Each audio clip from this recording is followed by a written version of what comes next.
croyait qu'elle contrôlait tout. Qu'elle avait des hommes riches à ses pieds, prêts à financer chaque caprice.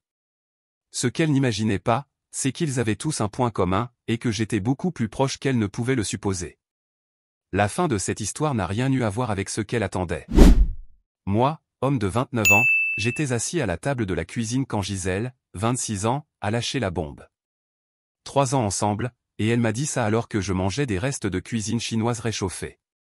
Je me suis inscrite sur un site de Sugar Baby, annonça-t-elle, comme si elle venait de dire qu'elle avait changé pour du lait d'avoine. Mais tu ne peux pas subvenir au style de vie que je mérite. J'avais littéralement une nouille suspendue à la bouche. Quoi? Elle rejeta ses cheveux en arrière. Ce geste ridicule qu'elle faisait quand elle voulait paraître autoritaire. Écoute, rien de personnel, mais ton salaire est limitant.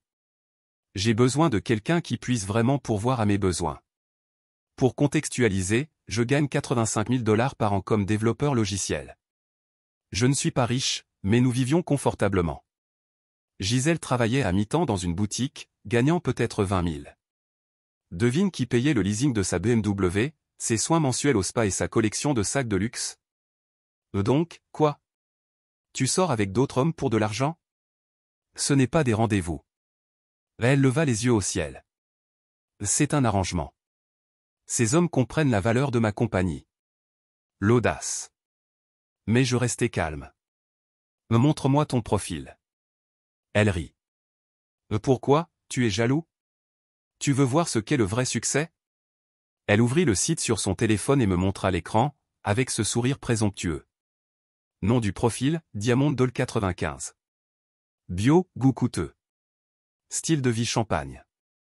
Si tu ne peux pas gérer une déesse hautement exigeante, passe ton chemin à location mensuelle à partir de 10 000.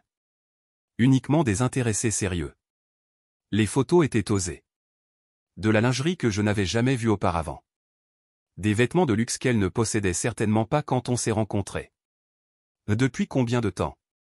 Demandai-je. 2 mois. J'ai déjà 8 papas généreux. J'ai gagné 30 000 jusqu'à présent. Elle se vantait. L'un est propriétaire d'une entreprise de technologie. Un autre a un yacht. Ils apprécient ce que j'apporte à la table. Ce serait quoi exactement? La classe, la beauté. Le type de sophistication que tu n'as jamais su valoriser. J'ai failli éclater de rire. C'était la même fille qui avait déjà essayé de rapporter une robe de Walmart chez Target. Où est cet argent? En sécurité. Loin de cette vie médiocre.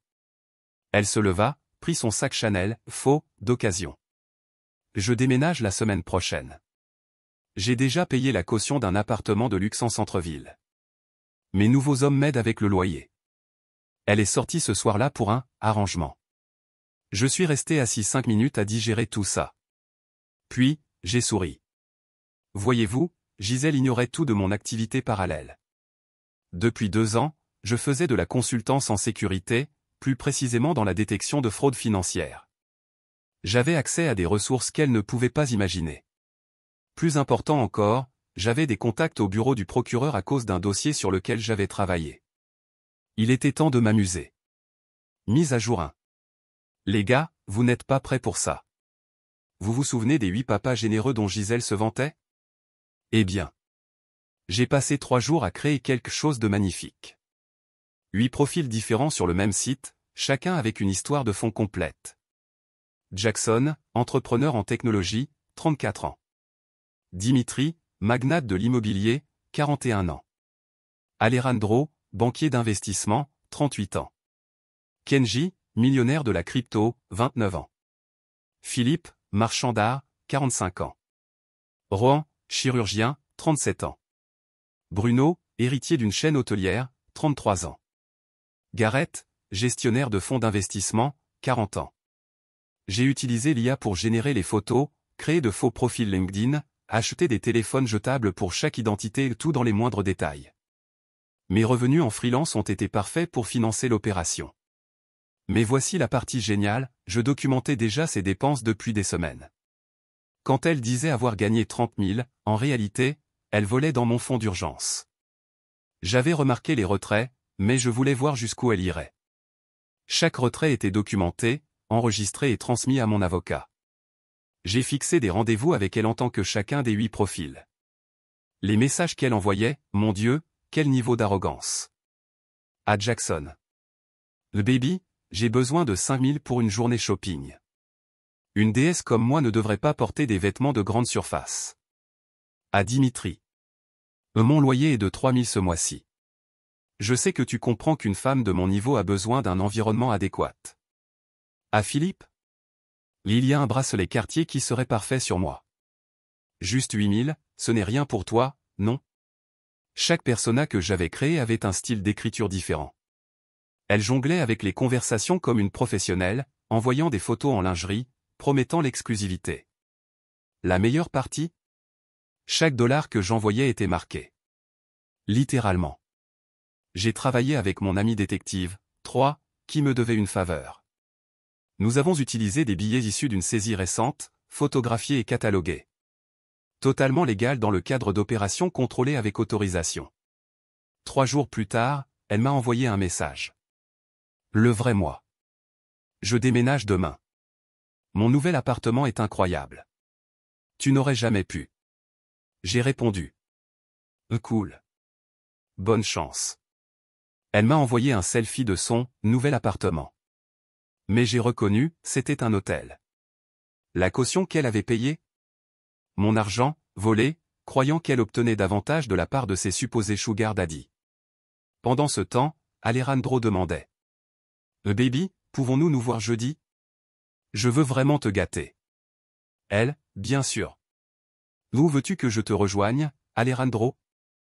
Au bar du Ritz-Carlton, 20h. Mais quelque chose de splendide. J'ai une surprise. Elle répondit avec des émojis en cœur et commença immédiatement à planifier sa tenue dans notre, enfin, mon appartement, qu'elle n'avait même pas encore quitté. Le jeudi s'annonçait prometteur. Là elle croyait qu'elle contrôlait tout. Qu'elle avait des hommes riches à ses pieds, prêts à financer chaque caprice. Ce qu'elle n'imaginait pas, c'est qu'ils avaient tous un point commun, et que j'étais beaucoup plus proche qu'elle ne pouvait le supposer. La fin de cette histoire n'a rien eu à voir avec ce qu'elle attendait. Moi, homme de 29 ans, j'étais assis à la table de la cuisine quand Gisèle, 26 ans, a lâché la bombe. 3 ans ensemble, et elle m'a dit ça alors que je mangeais des restes de cuisine chinoise réchauffés. Je me suis inscrite sur un site de Sugar Baby, annonça-t-elle, comme si elle venait de dire qu'elle avait changé pour du lait d'avoine. Mais tu ne peux pas subvenir au style de vie que je mérite. J'avais littéralement une nouille suspendue à la bouche. Quoi? Elle rejeta ses cheveux en arrière. Ce geste ridicule qu'elle faisait quand elle voulait paraître autoritaire. Écoute, rien de personnel, mais ton salaire est limitant. J'ai besoin de quelqu'un qui puisse vraiment pourvoir à mes besoins. Pour contextualiser, je gagne 85 000 $ par an comme développeur logiciel. Je ne suis pas riche, mais nous vivions confortablement. Gisèle travaillait à mi-temps dans une boutique, gagnant peut-être 20 000. Devine qui payait le leasing de sa BMW, ses soins mensuels au spa et sa collection de sacs de luxe. Donc, quoi? Tu sors avec d'autres hommes pour de l'argent? Ce n'est pas des rendez-vous. Elle leva les yeux au ciel. C'est un arrangement. Ces hommes comprennent la valeur de ma compagnie. L'audace. Mais je restais calme. Montre-moi ton profil. Elle rit. Pourquoi, tu es jaloux? Tu veux voir ce qu'est le vrai succès? Elle ouvrit le site sur son téléphone et me montra l'écran, avec ce sourire présomptueux. Nom du profil, Diamond Doll 95. Bio, goût coûteux. Style de vie champagne. Si tu ne peux pas gérer une déesse hautement exigeante, passe ton chemin à location mensuelle à partir de 10 000. Uniquement des intéressés sérieux. Les photos étaient osées. De la lingerie que je n'avais jamais vue auparavant. Des vêtements de luxe qu'elle ne possédait certainement pas quand on s'est rencontrés. Depuis combien de temps? Demandai-je. 2 mois. J'ai déjà 8 papas généreux. J'ai gagné 30 000 jusqu'à présent. Elle se vantait. L'un est propriétaire d'une entreprise de technologie. Un autre a un yacht. Ils apprécient ce que j'apporte à la table. Ce serait quoi exactement? La classe, la beauté. Le type de sophistication que tu n'as jamais su valoriser. J'ai failli éclater de rire. C'était la même fille qui avait déjà essayé de rapporter une robe de Walmart chez Target. Où est cet argent? En sécurité. Loin de cette vie médiocre. Elle se leva, prit son sac Chanel, faux, d'occasion. Je déménage la semaine prochaine. J'ai déjà payé la caution d'un appartement de luxe en centre-ville. Mes nouveaux hommes m'aident avec le loyer. Elle est sortie ce soir-là pour un arrangement. Je suis resté assis 5 minutes à digérer tout ça. Puis, j'ai souri. Voyez-vous, Gisèle ignorait tout de mon activité parallèle. Depuis 2 ans, je faisais de la consultance en sécurité, plus précisément dans la détection de fraude financière. J'avais accès à des ressources qu'elle ne pouvait pas imaginer. Plus important encore, j'avais des contacts au bureau du procureur à cause d'un dossier sur lequel j'avais travaillé. Il était temps de m'amuser. Mise à jour 1. Les gars, vous n'êtes pas prêts pour ça. Vous vous souvenez des 8 papas généreux dont Gisèle se vantait? Eh bien. J'ai passé 3 jours à créer quelque chose de magnifique. 8 profils différents sur le même site, chacun avec une histoire de fond complète. Jackson, entrepreneur en technologie, 34 ans. Dimitri, magnate de l'immobilier, 41 ans. Alejandro, banquier d'investissement, 38 ans. Kenji, millionnaire de la crypto, 29 ans. Philippe, marchand d'art, 45 ans. Rohan, chirurgien, 37 ans. Bruno, héritier d'une chaîne hôtelière, 33 ans. Gareth, gestionnaire de fonds d'investissement, 40 ans. J'ai utilisé l'IA pour générer les photos, créer de faux profils LinkedIn, acheter des téléphones jetables pour chaque identité et tout dans les moindres détails. Mes revenus en freelance ont été parfaits pour financer l'opération. Mais voici la partie géniale, je documentais déjà ces dépenses depuis des semaines. Quand elle disait avoir gagné 30 000, en réalité, elle volait dans mon fonds d'urgence. J'avais remarqué les retraits, mais je voulais voir jusqu'où elle irait. Chaque retrait était documenté, enregistré et transmis à mon avocat. J'ai fixé des rendez-vous avec elle en tant que chacun des 8 profils. Les messages qu'elle envoyait, mon Dieu, quel niveau d'arrogance. À Jackson. Le baby, j'ai besoin de 5 000 pour une journée shopping. Une déesse comme moi ne devrait pas porter des vêtements de grande surface. À Dimitri. Mon loyer est de 3 000 ce mois-ci. Je sais que tu comprends qu'une femme de mon niveau a besoin d'un environnement adéquat. À Philippe. Il y a un bracelet Cartier qui serait parfait sur moi. Juste 8 000, ce n'est rien pour toi, non? Chaque persona que j'avais créé avait un style d'écriture différent. Elle jonglait avec les conversations comme une professionnelle, envoyant des photos en lingerie, promettant l'exclusivité. La meilleure partie? Chaque dollar que j'envoyais était marqué. Littéralement. J'ai travaillé avec mon ami détective, 3, qui me devait une faveur. Nous avons utilisé des billets issus d'une saisie récente, photographiés et catalogués. Totalement légal dans le cadre d'opérations contrôlées avec autorisation. 3 jours plus tard, elle m'a envoyé un message. Le vrai moi. Je déménage demain. Mon nouvel appartement est incroyable. Tu n'aurais jamais pu. J'ai répondu. Cool. Bonne chance. Elle m'a envoyé un selfie de son nouvel appartement. Mais j'ai reconnu, c'était un hôtel. La caution qu'elle avait payée? Mon argent, volé, croyant qu'elle obtenait davantage de la part de ses supposés sugar daddy. Pendant ce temps, Alejandro demandait.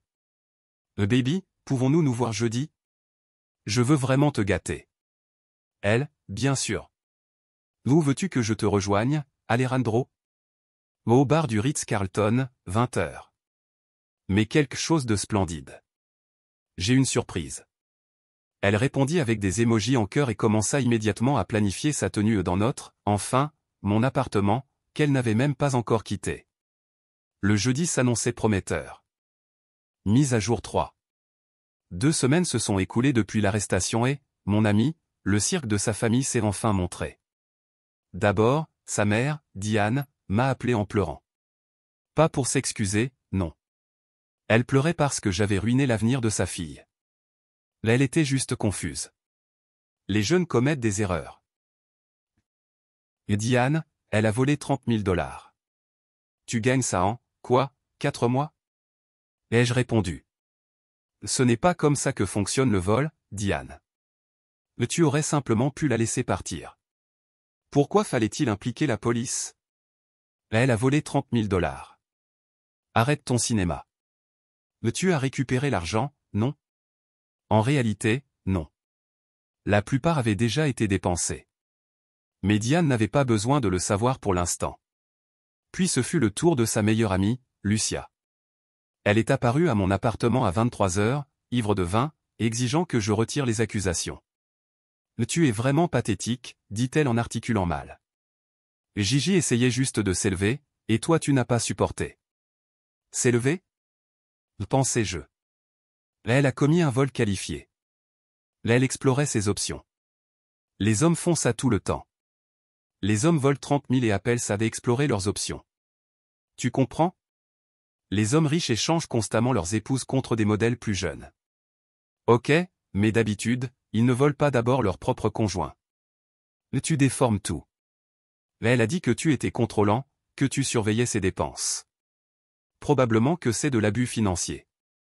J'ai sorti mon téléphone et montré les relevés bancaires. Voilà comment je surveillais ses dépenses.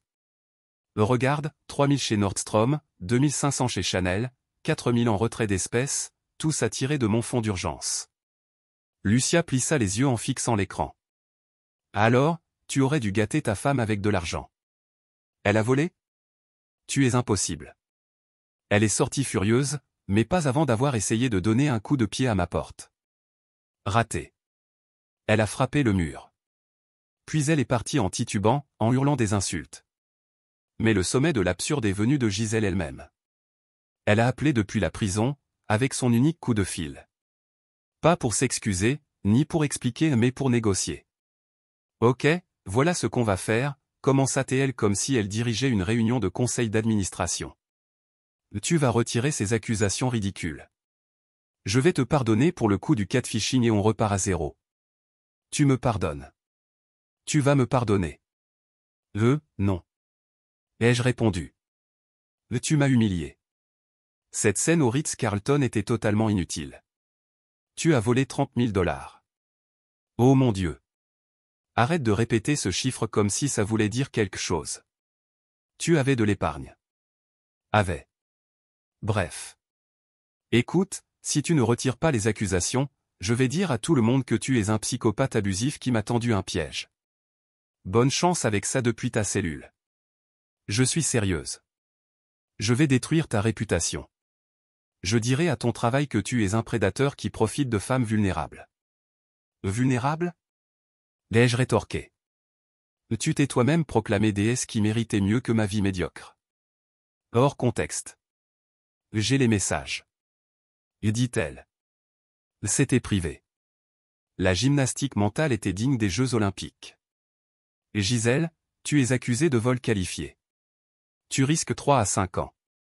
Peut-être que tu devrais engager un avocat au lieu de faire des menaces. Ce n'est pas fini. J'ai raccroché.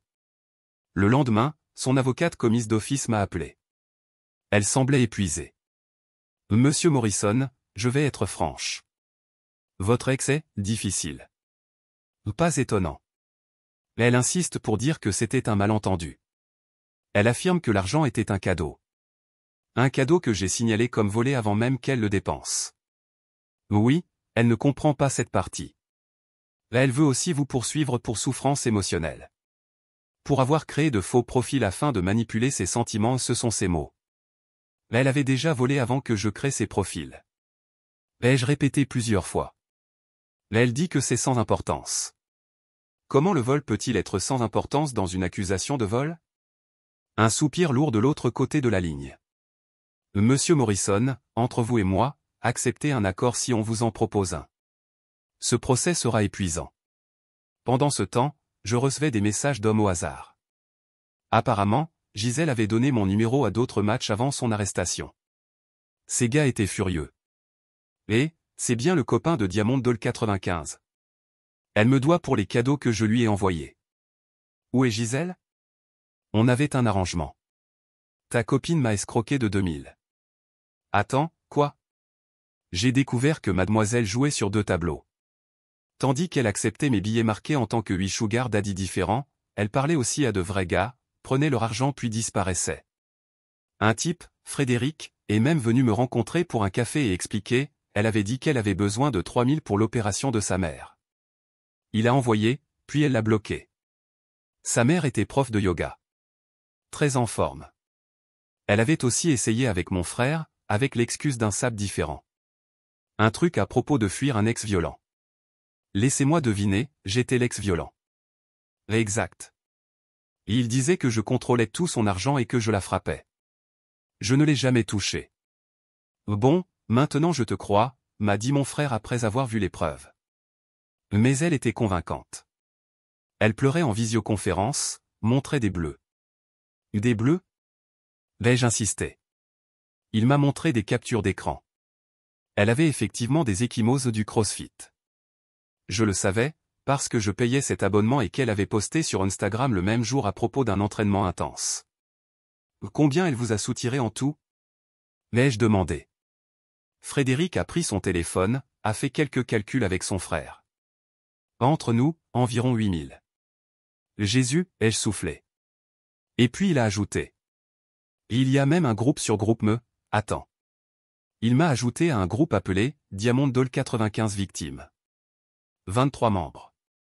Les histoires étaient toutes similaires, urgence médicale, fuite d'ex-violents, crise familiale. Le total dépassait les 50 000 $ en 2 mois. Un gars a écrit. On devrait porter plainte. Un autre a répondu. C'est déjà fait. La détective Reeves a mon témoignage. Monica Reeves, la partenaire de Troy. J'ai presque souri. C'était magnifique. J'ai appelé Troy. Vous montez un dossier?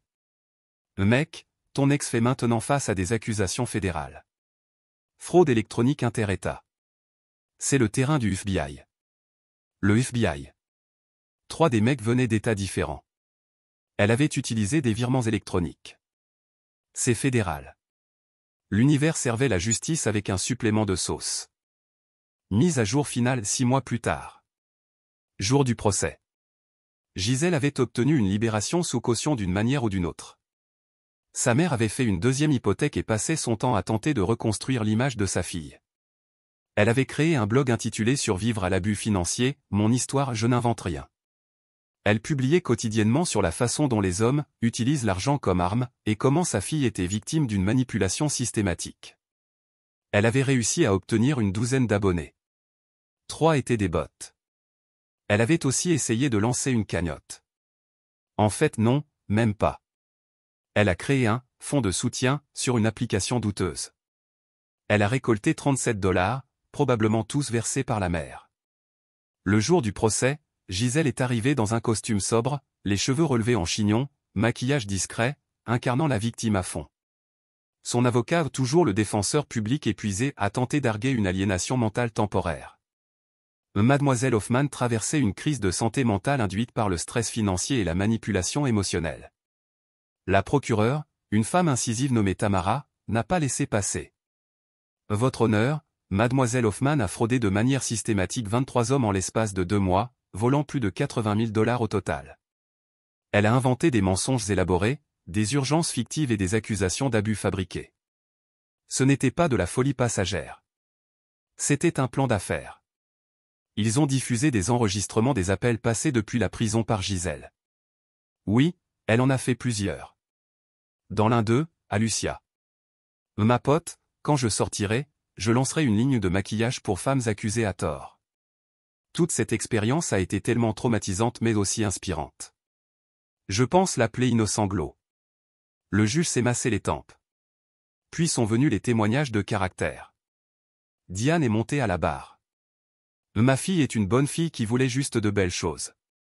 Est-ce un crime? Non. Mais le vol, si. Elle ne savait pas que c'était du vol.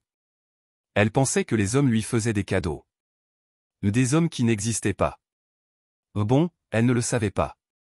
Elle ne savait pas que son propre petit ami avait créé de faux profils. Il l'a trompée. Il est manipulateur. Le juge a interrompu. Madame, votre fille a volé de l'argent avant même que les faux profils soient créés. Veuillez vous concentrer sur la chronologie. Diane a soufflé. Je ne vois pas pourquoi la chronologie a de l'importance. Le fait est qu'elle a déjà suffisamment souffert. Puis ce fut mon tour. Je n'ai présenté que des faits, relevés bancaires, messages textes, suivis des billets marqués, profil de rencontre, ses conversations avec les sugar daddy. Son avocat a tenté de me dépeindre comme vindicatif. Monsieur a créé de fausses identités élaborées pour tromper ma cliente après qu'elle lui ait déjà volé. Oui. Vous admettez avoir trompé. J'admets avoir attrapé une voleuse. Ai-je répondu. Vous dites qu'il l'a humiliée publiquement. Elle s'est humiliée toute seule. J'ai seulement documenté. Vous auriez pu régler cela à l'amiable. J'ai essayé. A-t-elle ri en me traitant de pathétique. Soudain, Gisèle s'est levée. Je cherchais juste à exploiter ma valeur sur le marché. Monsieur le juge, mademoiselle Hoffmann, asseyez-vous. A dit le juge. Il ne m'a jamais valorisé. Je mérite mieux. Mademoiselle Hoffmann, contrôlez-vous ou je vous tiendrai pour outrage. Elle s'est rassie, mais a continué à marmonner quelque chose sur l'énergie du petit pénis, assez fort pour que tout le monde entende. Le verdict est tombé 2 heures plus tard, coupable sur toutes les accusations. Vol qualifié, fraude électronique, dépôt de faux rapports. Ah oui, elle a aussi tenté de porter plainte pour abus contre moi, plaintes qui ont été rejetées. Usurpation d'identité, l'affaire du co-signataire. Les accusations fédérales étaient distinctes, mais suffisantes pour garantir qu'elle resterait éloignée un bon moment. La sentence fut savoureuse. Le juge semblait fatigué, mais aussi quelque peu amusé. Mademoiselle Hoffmann, en 20 ans sur le banc, j'ai rarement vu un cas aussi clair d'un sentiment de droit qui débouche sur un crime. Vous aviez un partenaire prêt à vous soutenir et, au lieu d'en être reconnaissante, vous avez décidé que vous méritiez plus puis vous avez volé. Ensuite, vous avez fraudé plusieurs personnes innocentes. Quand vous avez été prise, au lieu de montrer du remords, vous avez passé 6 mois à vous présenter comme victime. Gisèle a éclaté en sanglots, ses larmes affreuses. Vos larmes n'effaceront pas vos choix. Mademoiselle Hoffmann est condamnée à 4 ans de prison d'État, suivi de 3 ans de peine fédérale à purger simultanément. Vous effectuerez 4 ans au total, avec possibilité de libération conditionnelle au bout de 2,5 ans. Vous êtes également condamné à verser des restitutions à hauteur de $80 000. 80 000 a-t-elle crié. Je n'ai pas cet argent. Vous aurez amplement le temps d'élaborer un plan de paiement. A répondu le juge. Pendant qu'on la menait, elle m'a crié, j'espère que tu es content. Tu m'as détruite pour de l'argent. J'ai dit, rien. Je t'ai juste vu partir. Diane m'a attaqué dans le couloir, monstre. Elle t'aimait. Non, Diane. Elle aimait ma carte de crédit. Tu vas le regretter. Tu ne trouveras jamais une femme comme elle. Tant mieux si ce n'est pas le cas. Ai-je répondu. 3 m'a retrouvé dehors. Je te dois une bière? Carrément. Ai-je répondu. La semaine dernière, j'ai reçu une lettre de Gisèle, envoyée depuis la prison. Ce n'était pas un mot de pardon. Non. C'était une proposition commerciale. Elle veut que j'investisse dans son plan post-prison, une application de rencontre pour femmes financièrement ambitieuses en quête de leur valeur. Je n'invente pas. Elle a joint un business plan complet, projection financière, stratégie marketing, et a même suggéré que je puisse être un associé occulté pour récupérer tout mon argent et plus encore. L'audace en devient presque admirable. Presque. J'ai répondu avec un seul mot, non. Hier, une autre lettre est arrivée. Cette fois, elle menace d'écrire un livre de révélations sur moi intitulé Trapède, comment mon ex a instrumentalisé le système judiciaire. Apparemment, sa codétenue a un cousin dans une maison d'édition. J'ai transmis la lettre à la procureure Tamara. Elle m'a rappelé en riant. Elle se rend compte qu'elle ne peut pas tirer profit de ses propres crimes, non. La loi, son of Sam. Je crois qu'elle ne connaît pas cette loi. Eh bien, elle est sur le point de la découvrir. Quant à moi, la vie va bien. J'ai été promu développeur senior. J'ai acheté un beau condo avec mon propre argent. Je sors avec une professeure appelée Ramona, qui trouve que cette histoire vaut mieux que Netflix et qui paie ses propres dîners. Les billets marqués ont été en grande partie récupérés grâce aux articles de luxe qu'elle avait achetés. Tout a été vendu aux enchères de la police. Nous avons récupéré environ 40 000 au total. Le site de Sugar Baby a fermé après que l'enquête du FBI a révélé qu'il s'agissait en gros d'un marché à arnaque. Frédéric et les autres gars ont créé un vrai groupe de soutien. Ils se réunissent chaque mois et s'appellent Sugar Victim Anonymous. Frédéric m'a même envoyé un t-shirt pour se moquer. Lucia publie encore sur le monstre que je suis, elle récolte environ 3 likes par post. Diane m'a envoyé une facture pour dommages émotionnels et frais de thérapie. Je l'ai encadrée. Et Gisèle, d'après ce que j'ai entendu dernièrement, donne des cours de yoga en prison et raconte à tout le monde qu'elle est une prisonnière politique du patriarcat. Elle a encore 3 ans à purger. Sympa. PS, pour quiconque envisage de sortir avec quelqu'un qui dit « Tu n'es pas capable de subvenir à mon style de vie », cours. Ce n'est pas un partenaire. C'est un parasite accro à Chanel.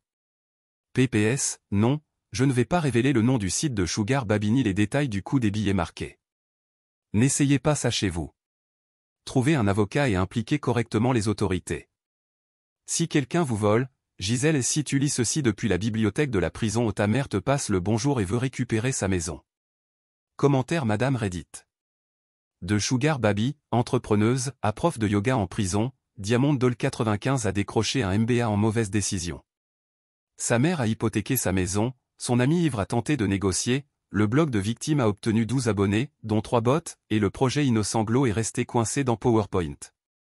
Au final, 4 ans de prison, 80 000 $ de restitution et une biographie digne de Netflix. Traped, comment j'ai tenté d'arnaquer des sugar daddy et fini en cellule partagée.